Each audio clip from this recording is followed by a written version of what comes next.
Today, I'm going to be going over another concept for Survivor for outcome memories. However, I feel like this one is probably going to be the most unique one I've composed so far. Lord Mortis is quite literally the 2011X we know, only if he got a taste of his own medicine. I'm not going to explain the whole lore surrounding him, since anyone can explain it better than I can. If you want to learn more about who he is before you learn the moveset I've concocted for him, I'll leave a video in the description so you can understand the reformed anti-hero Mortis is. With all that out of the way, allow me to explain how I think he could work in outcome memories. For Lord Mortis's first ability, I want to make a support move based on the fact that Mortis acts as a guide for lost souls. Upon activation, Mortis and nearby survivors get a 10% speed increase, and a lime green trail would follow him for 5 seconds. If survivors run along the trail, Mortis and the survivor's speed boost increases to 25%. This only lasts as long as a survivor is on the trail, though. I would name this ability Guiding Trail and give it a 25-second cooldown.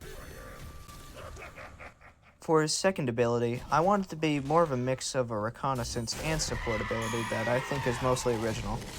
Upon activation, a clone of Mortis appears right in front of him. The clone will stay put and is outlined through walls. If a killer runs near the clone will taunt them and an exclamation point will appear above its head to indicate to survivors that a killer is near it. If the killer attacks the clone will disappear and the killer's movement speed will be reduced by 25% for 2 seconds. Survivors can also interact with the clone as well. If they press their interact button or key 3 times repeatedly, the clone will disappear and the survivor will become completely invisible for 5 seconds. However, footprints will still appear and footstep sounds will be audible while invisible.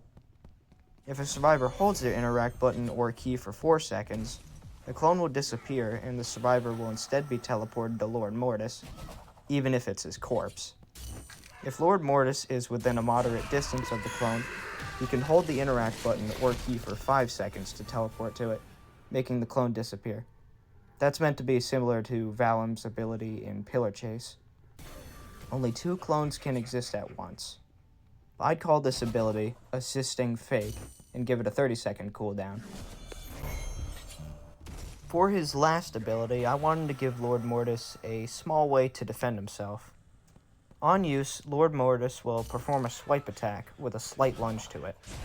If Lord Mortis hits the killer will be unable to attack or use abilities for 2 seconds, and they will experience the same glitching screen effects seen in 2011X's God's Trickery ability for 5 seconds.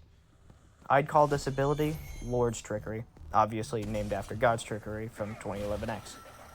And I'd give this a 23-second cooldown. That marks the ending of this concept.